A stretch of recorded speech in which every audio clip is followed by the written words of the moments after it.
What's good, YouTube? Hope y'all doing well. Hope y'all are feeling blessed. We back with another video. It's been a little bit for me, even though I just put up something last night. This whole week I've been like a little like on and off with a cold, and it always misses me. Thank God, fortunately, I feel like for the most part, like I get sick like every other year. And I feel like because my immune system is pretty strong, I never really get the full brunt of it. Like the last time that I did was the one and only time I got COVID, and that was like 4 years ago. But other than that, it'll just pass me by for like half a day and then I'm good as new. But this week was a little bit different. In the midst of having some congestion and the sniffles, I also had some really great wins. So I wasn't tripping, but the last day and a half, I was like, yeah, let me just lay down for a bit and just take it easy. But yeah, some of the small wins for me, I hadn't hooped in like a 1v1 kind of setting to where I'm like continuously cutting, continuously stopping on a dime, continuously making moves and like not thinking too much of it. So I randomly was at the gym Wednesday this week, and Tuesday, Wednesday were great. That's why I feel like I was already on the climb back up as far as being like, yeah, it was a day, I'm good. Because I started to feel the symptoms on Sunday into Monday. But Wednesday I hooped. It was great. Met a really cool guy. Shout out to TJ. We both hadn't hooped in a minute in that capacity, and we kind of played pretty carefree. It was nice. Got some cool buckets, got some stops. And I was like, bet. And then Thursday, Friday, it was like, hold on, you're not done yet. So now we are here. But I'm actually going to be on my way to the gym, but had an idea from a conversation. Normally how this always gets initiated or spearheaded, but conversation I had throughout this week as far as managing all the things that you want to do or accomplish and finding a way to just inch each and every day and just chip away at the tree. And that idea or the premise of that conversation was more so, at least for me, I've found efficacy in it is anytime I'm trying to grow or elevate, my two things that I always think about, and then one of them may sound like a broken record, the other one may be new to y'all, but one is to track, assess, and reflect over time. The second one is to get in spaces where people are just better than you, straight up. Like anytime I ever have thought of any adversity, anytime I've thought of any sort of solution-oriented thought processes, even if I wasn't thinking, like intentionally thinking, maybe I was on autopilot or a subconscious, but from a young age to even now as I've gotten older as an adult, it's always been me surrounding myself with people better than me. And normally the inception of it is competition. It's just what it is. Like if you have a certain goal, whether dropping weight, whether getting better in your finances, whether being patient, whether it's being slow to anger, whatever the case is, like being around people or an environment or surroundings where people do that thing very well on a consistent basis, rain, sleet, or snow, I promise you it's probably going to infiltrate how you operate. There's just no way around it. Like, because especially when it comes to elevating, when it comes to, let's say the topic of finances, or it comes to the topic of something that someone holds near and dear to them and it means a lot to them. If you're out here dilly-dallying around and they allow you into that space, like their capacity and patience may be thin for that specific thing.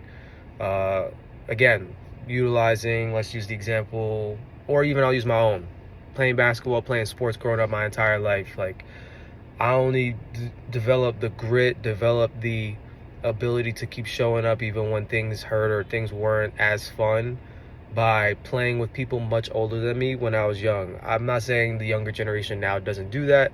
I would think and hope that they do, and shoot, they have more at their disposal, more technology, more access, and so I hope that they're using that in conjunction with that one ability to play with people better than them. But those are some of my core memories to this day. Like I remember being 13, 14, 15, maybe even younger, playing on pavement, and we would play for 3-4 hours at a time, playing full court. I'm playing against 25 to 30-year-old grown men, and there was no foul calls being given. It wasn't even a thought or a question. I could fall, scrape my knee, blood on my leg, all that, and I'd look up, and if I even made the wrong face, what you gonna say? They're gonna be like, what? I'm not even gonna let you shoot for it. Like, that kind of behavior.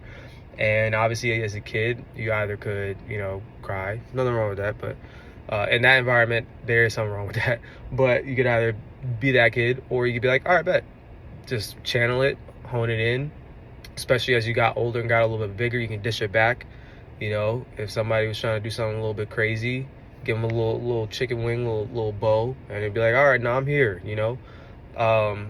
But that level of grit, that level of fortitude came or stemmed from people that were stronger than me, people that were faster than me, people that could outsmart me at the game. And then after a while, I was like, okay, well, if I know I'm not the biggest and I know I'm not the fastest, you have to use some ingenuity. You have to then be like, okay, I have teammates, pass the ball and run. I have screen setters. I have, you know, my ability to run myself and make myself free and get open. Or same thing on defense. If I knew they were going to try to attack me because I was the smallest person, like, all right, early on, I may be in a situation where I'm near or trying to stay near the best defender on my team, and I have help, and being a very vocal player on the court. So people know I'm trying to fight over a screen or I need help. Those kinds of little details come from being in that environment. If you're playing, let's say back to the, continuing the analogy of basketball, like people that of your competition, that's great. You can hone your skills. You can still play and get a little bit better. But the bounds and leaps that you could take for being in an environment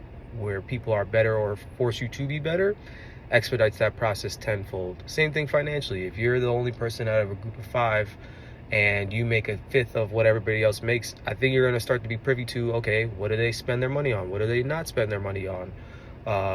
What do they prioritize? How do they balance, between business, family, and their own personal things, and not necessarily vices, but things that they enjoy or that they set money aside for. After a while, you're like, oh, okay, I'm picking game. Okay, I see what stocks they're into. I see how they, navigate paying taxes. Whatever the case is, like, putting yourself in those environments are going to streamline your process. And it's not to say you can't do it on your own. There's no right or wrong. But I think when people have these conversations, and I don't even necessarily want to just put everybody in the bucket of complaining, even though that is a common thing that we are around a lot. I'm just more so like, if you are in that mind frame, you can definitely speed up the process by not doing it alone. There's a reason why the saying, like, if you want to go, I'm probably going to butcher it, but going alone, you can go kind of far. But if you go with a group or something like that, you can go fast. Or if you go alone, you can go fast. But if you go with the group, you can go far. Something to that avail. And it's true. It's like, all right, you can get to a certain place fast, but who's to say that's even the right direction? And if you could work with somebody that, doesn't matter even if they're younger than you, like, if they're more well versed in that area, like, take heed to that. There's no shame, there's no pride, but that gets in the way of it quite a bit. And I think sometimes we definitely have to kind of put that guard down and put that barrier down, thinking that we can't learn from anybody in any sector. Like, it's very much a possibility. Of course, it could relate back to my industry and healthcare and things like that. And I do have those conversations quite a bit. But I just wanted to come off more so universal, because it's true. No matter what it is, I want to cook better. Oh, I might as well actually be in the kitchen with somebody that knows how to sharpen their knives and knows how to clean and keep everything sanitary, knows how to prep their food properly, to marinate it well. Every which way you look or turn can be benefited by being around people that you admire, that inspire you, that you want to get better in that area. And honestly, the last point to it that made it kind of funny, when I was having a conversation, I was like, you know what? I know I'm doing something right on the day-to-day, or I'm getting at least that 1% better, like I was talking about earlier in the video, when I am putting myself in those environments. And after a while, the people that were admiring me or inspiring me, they're not so quick to push me out. If they're not so quick to push me out, and I eventually find a way to motivate them in some capacity, and I'm still there, I'm doing something right. And I'm definitely doing something right if it's to the point where we all have a mind frame of abundance, and I may be in a spot or a phase where I'm exceeding them, and they don't get jealous. They're more so like, all right, now I got to step my game up. Like, you know what I'm saying? So just a thought. I wanted to share that. Whether it's you trying to get better with your health, whether it's you trying to get better with your finances, whether it's you trying to acquire a skill, get around somebody that's done it really well, mastered it, and I guarantee you look up 60 days, 120 days, a year from now, probably going to be substantially better than you were before if you were trying it solely on your own. Once again, not right or wrong. You could definitely trial it that way. And there are some people that, yeah, they got to get out the mud, and that's the only way they know how, because nobody's doing exactly what they're trying to do, and there's no blueprint. Even going with somebody and being in tandem with them, there's still no blueprint, because your life and your path is unique to only you, because you are uniquely made. But like I said, there are still some things that lap over and that are kind of weaved in fairly close to your situation, because we all still are human, and it could definitely help streamline and expedite that process. So remember that. But that's all I got. Wanted to share that. Like, comment, subscribe, and I'm gonna catch y'all next time. Peace.